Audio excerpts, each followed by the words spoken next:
Salut à tous et bienvenue sur Games Up, c'est SquallRS. Aujourd'hui on se retrouve pour une vidéo. Attention, une petite révolution dans le domaine de l'arcade racing. C'est parti.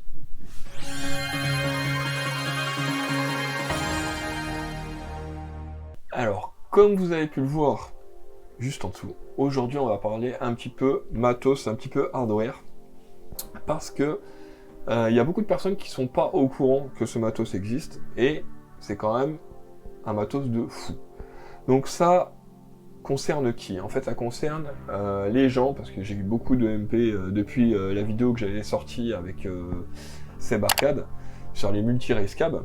Ça concerne les gens qui ont des multi-race cab ou qui veulent éventuellement convertir une race cab qu'ils ont pour pouvoir jouer à plusieurs jeux, parce que on va pas se le cacher, c'est vrai que jouer à un seul jeu, au bout d'un moment ça peut vite lasser. Donc voilà, T-Ball a sorti des cartes qui vont vous faciliter la vie si vous voulez faire tout simplement une conversion. Je vais vous expliquer ça, il y a plusieurs cartes de dispo, on va prendre le temps, on va se poser, je vais vous montrer un petit peu de quoi il retourne. Donc cette carte, c'est une carte qui est dédiée au modèle 3. Alors le modèle 3, pour ceux qui ne savent pas ce que c'est, Daytona 2, Sega Rally 2, Scud Race. Bien sûr, il y a d'autres jeux aussi, mais ça c'est les trois principaux en course que tout le monde connaît, c'est les plus appréciés on va dire. Donc moi, pour ceux qui sont au courant, depuis pas longtemps, je dis ça mais je sais même pas de quand ça date, mais on va dire depuis quelques mois, j'ai acheté une Scud Race vide. Il n'y avait pas les écrans, pas les stacks. Donc les stacks c'est la carte de jeu. Donc normalement c'est entre guillemets vraiment une bande qui va être dédiée à faire un multi, parce que c'est quand une bande n'a plus ses organes vitaux comme l'écran et le PCB, on peut plus en faire grand chose. Mais ça s'adresse pas, ce type de matériel, ça ne s'adresse pas qu'à ce genre de personnes. C'est-à-dire que si vous avez une borne qui est fonctionnelle, vous allez voir que c'est mieux que les anciennes solutions qui existent, à mes yeux en tout cas. Ça, donc c'est le M3 Mega Adapter, c'est fait par l'ami T-Ball. Il y a, on l'entend partout à chaque fois dans les race cab multi, NJZ3. Voilà, NJZ3 au niveau du soft, qui rend cette carte vraiment très intéressante. En fait, cette carte, elle va faire l'interface entre le PC et votre borne. L'avantage de cette carte, c'est que vous utilisez tout ce qu'il y a à l'intérieur de votre borne, donc les cartes d'origine, vous les gardez. Donc ça évite de la vampirisation, c'est-à-dire que là vous avez une borne aujourd'hui qui fonctionne, vous mettez cette carte, vous branchez vos cartes retour de force ici directement, vous avez vu, c'est les connecteurs d'origine, hein. Donc en fait vous avez juste à débrancher ceux du stack, que vous branchez ici directement. Ici, vous branchez le son qui ira donc au PC. Si vous voulez faire de l'émulation donc avec l'écran d'origine, c'est là où c'est intéressant, vous pouvez passer donc par le port VGA qui est ici, ou, donc ça on y viendra dans une autre vidéo, il y a une autre solution pour si vous n'avez pas envie de vous embêter avec la configuration du PC, les Calamity Driver et tout, je ferai une autre vidéo sur ce sujet-là. Mais bon bref, on va couper court. Vous rentrez le signal donc par le port VGA en 24 kHz ici, et vous pouvez utiliser donc un PC dans votre borne avec un minimum de modifications à faire. C'est-à-dire que vous gardez l'écran, vous gardez toutes les cartes, et vous avez juste à brancher ça et à mettre un PC. Donc il y a un petit peu de config pour le PC, on va pas se le cacher quand même, mais au niveau hardware, en tous les cas, c'est une solution clé en main, vous n'avez rien à faire. Donc la carte, qu'est-ce qu'il y a dans cette carte? Vous pouvez le voir. Donc on a les connecteurs JST ici, donc pour, comme je viens de vous le dire à l'instant, connecter les câbles qui vont de la driveboard normalement au stack, vous les branchez là-dessus. Ensuite ici vous avez un Arduino, donc avec le code de NJZ3, qui permet en fait d'interpréter, d'interfacer le hardware via le logiciel, pour que votre borne elle puisse fonctionner donc avec un ordinateur et avec le hardware d'origine. Donc ça c'est très important, c'est tout l'intérêt en fait de cette carte. Donc ensuite, vous avez un DC out s'il y a besoin, donc en fait du 5 volts qui sort si vous avez besoin de brancher d'autres appareils. Si vous avez besoin de 5 volts, vous pouvez vous brancher là directement, ça. Vous verrez que ça peut avoir son utilité avec d'autres choses qu'on parlera. Ici, vous avez un connecteur RJ45 qui vous permet, c'est pour ça qu'elle est bien pensée aussi, pour ceux qui connaissent un petit peu, il y a Delo qui a sorti un shifter, donc un levier de vitesse universel, donc qui permet d'avoir un shifter 4 vitesses, donc une boîte de vitesse 4, pour les jeux comme Daytona, Scud Race, etc. Ou si vous voulez jouer qu'est-ce qu'il y a comme jeu qui a 6 rapports? Je sais même pas parce que je joue pas aux jeux récents, mais oui, par exemple F3 155, vous pouvez la passer en 6 rapports méca, ou même en sélecteur. C'est ce connecteur-là qui sera utilisé. Donc encore une fois, c'est vraiment top, parce qu'il y a une solution plug and play, vous avez juste à brancher, bim, ça fonctionne directement. Là, comme je l'ai dit, un port VGA d'entrée. Ici, pareil, donc là, c'est une entrée vidéo amp ou une entrée tout simplement RGBS. Et là, c'est, comme je vous ai dit, pour le son, pour faire entrer donc le son, donc vous avez le son du PC, vous le faites sortir en jack RCA, que vous branchez ici, et d'ici, ça va directement au son, au panneau de contrôle de la bande, donc vous pouvez utiliser vos potentiomètres d'origine, c'est ça qui est top, régler le volume, etc. Donc cette carte, c'est quand même, moi, quelque chose que j'attendais pas, et Tibal m'a contacté pour m'en parler, et quand il m'a dit ça, j'ai dit mais attends, en fait c'est un truc de fou, parce que là, on atteint un niveau où il n'y a pratiquement plus rien à faire, c'est-à-dire que vous branchez la carte, et bah, ça fonctionne en fait, avec les connecteurs d'origine et le matos d'origine.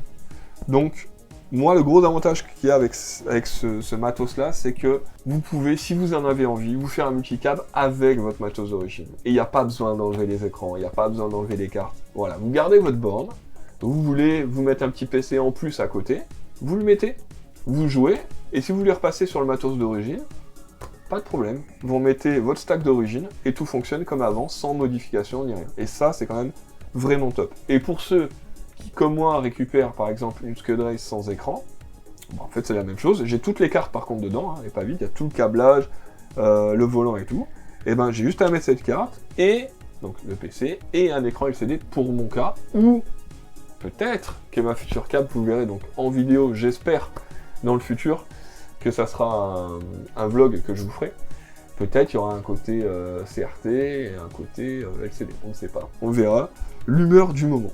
Je vais vous parler d'autre chose, parce que donc ça c'est vraiment top, c'est dispo pour plusieurs machines. Donc vous avez le M3 méga adapteur, en fait c'est ça, donc c'est ce qu'on voit à l'écran. Donc là vous avez le post officiel sur Game Over de Tibal. Je mettrai tous les liens en description, vous en faites pas comme d'habitude. Vous avez un petit peu le récapitulatif de tout ce qui fait, ce qui est compatible, etc. Comment ça marche, que je viens de vous résumer, vulgariser rapidement. Mais il n'y a pas que ça. Donc ça, c'est pour le M3. Donc les cartes M3, c'est ce que je vous ai dit. Pour le modèle 3, c'est ce qu'on vient de parler. Mais il y a aussi pour le M2. Et le modèle 2, c'est quoi? Donc c'est Daytona USA. Et puis vous avez d'autres choses. Selon les bandes d'arcade que vous avez en modèle 2, normalement, c'est compatible à peu près tout. Donc le M2 méga adapteur, donc pour les modèles 2, tout court, donc c'est écrit Daytona ici. Après vous avez le M2A, donc pour tout ce qui est borne aux couleurs de Sega Rally, c'est écrit. MD2A CRX. Et MD2B.C pour le modèle 2B et CCRX aux couleurs donc de Sega Touring Car. Donc là aussi, même cas, vous avez une borne qui fonctionne plus par exemple, ou qui fonctionne mais que vous aimeriez avoir la possibilité de jouer à autre chose. Voilà, la solution plug and play est disponible. C'est juste incroyable. Donc là, vous avez le poste, pareil, qui... vous avez vu, en plus, elles sont vraiment jolies. Hein. Multicolore, franchement, c'est sympa. Et, encore une autre borne, pour F355. Pareil, ceux qui ont une borne F355, c'est possible. Alors, en plus, c'est un câblage spécial F355, j'en sais quelque chose, parce que je me suis bien pris la tête dessus. Là, vous avez une borne qui est compatible F355. Donc, vous avez une borne F355, vous mettez ça dedans, pareil, plug and play. Pour moi, c'est une révolution. Franchement, c'est le top. Il n'y a plus besoin... si vous avez toutes les cartes et la borne qui fonctionnaient, c'est-à-dire au niveau du force feedback, vous n'avez plus besoin de changer les cartes à l'intérieur et de trouver des cartes MIDI compatibles soit sur AliExpress ou voilà, à gauche, à droite, d'occasion et tout. Là, vous avez ça, ça fonctionne instant. Voilà. Après, par contre, si vous avez vos cartes pétées, au niveau du retour de force, là, il y a deux solutions. Soit, donc, Tibal peut faire des réparations, ou il a mis un tuto de réparation sur Game Over, ou soit, vous pouvez tout simplement acheter des cartes MIDI et utiliser plutôt la solution d'Aganis. Voilà, comme ça. En fait, il y en a pour tout le monde aujourd'hui, et c'est vraiment ça qui est fantastique. On remercie tous les acteurs de la scène arcade qui participent à ce genre de projet, parce que il y a encore peu de temps, il n'y avait rien de dispo, et aujourd'hui, on a des dingueries. On termine avec le dernier joujou, le multi-EPROM. Alors, pour ceux qui ont suivi un petit peu, j'avais fait un multi-EPROM donc, sur le blog donc, de Reparcade, où j'avais fait un multi-EPROM pour ma Sega Rally 2. Alors, vous allez me dire, ça sert à quoi? Ça sert parce que j'avais plusieurs stacks, donc j'avais Scud Race, j'ai Sega Rally, et je voulais aussi avoir Daytona 2. Bon, c'est plus trop d'actualité aujourd'hui, mais donc je m'étais dit, quand je vais brancher mon Scud Race, je vais pas avoir le bon BIOS pour la carte, la driveboard, et donc les contrôles iront pas exactement comme l'origine. Voilà, donc on est sur le site de Reparcade, petite pub au passage. Du coup, j'avais fait un tuto qui expliquait comment faire un multi-BIOS, et vous allez voir que je l'avais fait, hein, ça fonctionnait, mais bon, c'était pas un modèle de design, on va dire, parce que c'était 3 EPROM empilées les unes sur les autres, avec 3 câbles, avec un interrupteur, relié de la driveboard. J'avais fait une rallonge pour le relier sous mon siège. Bref, vous avez tout le schéma pour ceux qui veulent le faire à la main. Mais aujourd'hui, une nouvelle solution existe. Bien moins relou. Si j'avais eu ça, je vous garantis que, du coup, je l'aurais acheté. Je l'aurais pas fait moi. Vous avez le multi-FFB.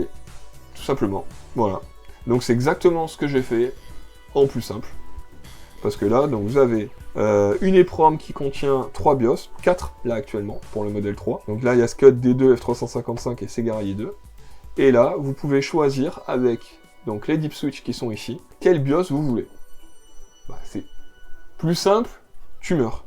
Ici, vous avez un connecteur qui permet de relier en fait cette carte, parce que ça, je vous rappelle, c'est le BIOS, il est branché sur la driveboard. Et la driveboard, elle est où? Sur le modèle 3. Ils ont eu la bonne idée de le mettre derrière, enfin pas derrière l'écran, on va dire, derrière le pédalier, mais c'est derrière la bande. Donc si vous avez la bande collée au mur, c'est la galère.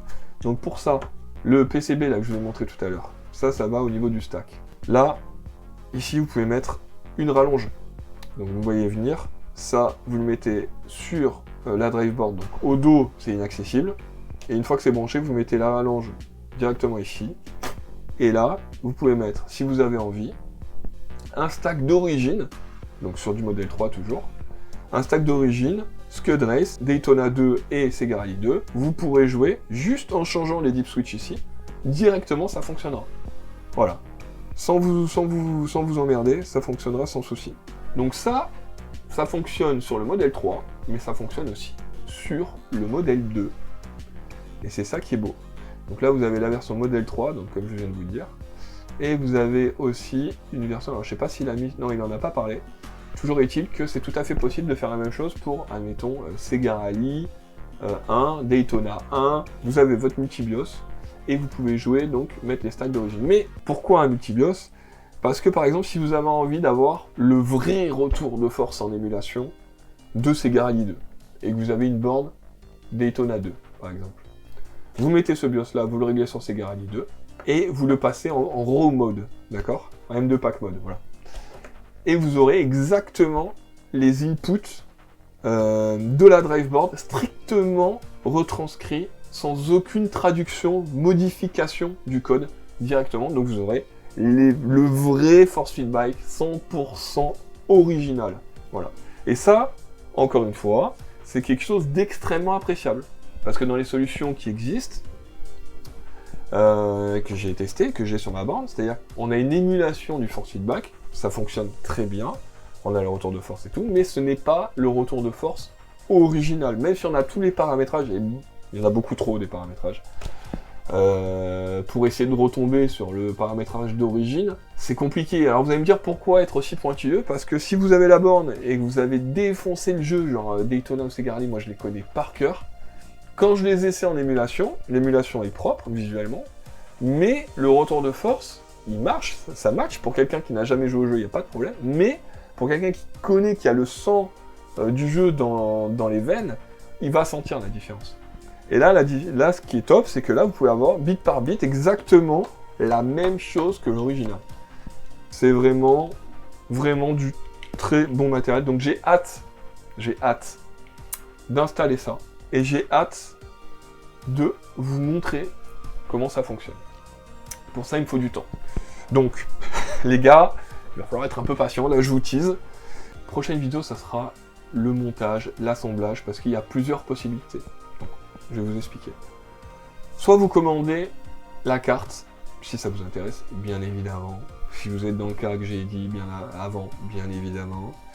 Donc, si vous voulez la carte plug and play, comme ça, c'est-à-dire avec l'Arduino qui est ici, déjà flashé, et la carte déjà montée. C'est-à-dire tous les connecteurs, vous avez vu, c'est une carte soudée. Ça, c'est Tibal qui les soude. Vous imaginez bien que ça met pas 2 minutes à faire ça. Donc, si vous voulez la carte déjà plug and play, il n'y a rien à faire, juste cette carte-là, modèle 3 ou modèle 2, c'est 110 €. Voilà. Là, vous l'avez clé en main, avec le méga, 110 €. Maintenant, si vous voulez, vous avez déjà un méga. On part du principe que vous avez déjà cette pièce-là, qui a un méga, qui traîne chez vous. Vous voulez juste la carte.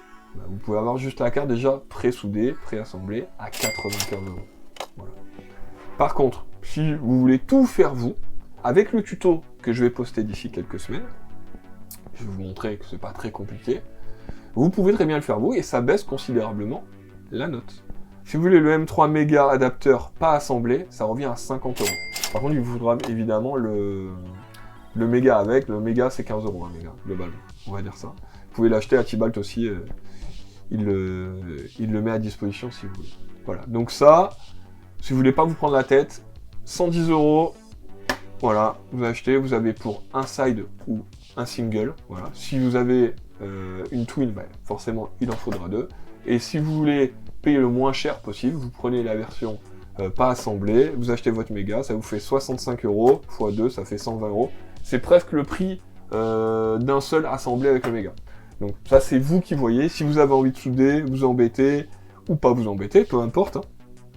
Hein. Moi, j'en ai pris un, donc, assemblé, et un pas assemblé. Comme ça, je vais vous faire l'assemblage, on va le faire ensemble, et vous verrez si vous en êtes capable ou pas, comme d'habitude avec mes vidéos. Le multi-FFB, ça, c'est pas obligatoire, parce que vous pouvez très bien laisser le BIOS d'origine. Quoi que je dis des conneries, il faudra peut-être un BIOS Sega Rally 2. Bon bref, vous pouvez très bien mettre un BIOS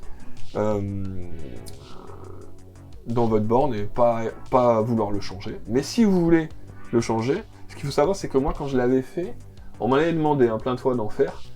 J'avais même commandé les matos et tout pour le faire, on va dire en plus grande quantité, parce que je m'en étais fait un avec ce qui traînait chez moi. Et franchement, c'était relou à faire. Donc là, la solution telle quelle, donc pour modèle 2, modèle 3, c'est 25 €. Vous avez le multi-BIOS. Pour le modèle 3, il y a 4 BIOS. Pour le modèle 2, il y a 2 BIOS. Vous choisissez le BIOS que vous voulez mettre sur votre borne. Terminé, ça fonctionne. Voilà. Donc, si vous voulez savoir où ça se passe soit sur Game Over, pour les francophones, soit sur Arcade Project pour les anglophones. Mais bon, je pense pas qu'ils ont vu cette vidéo, bon, sait-on jamais.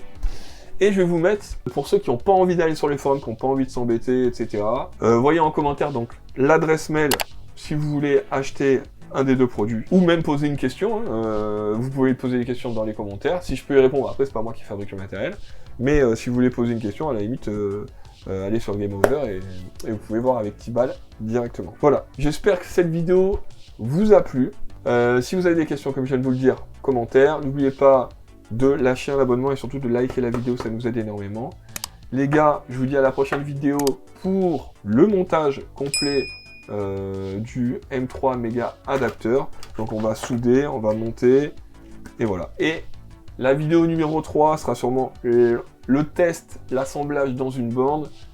La vidéo 4, vous verrez où ça sera, mais ça sera pas chez moi. Voilà. Sur ce, je vous dis à plus pour une prochaine vidéo. Tchuss!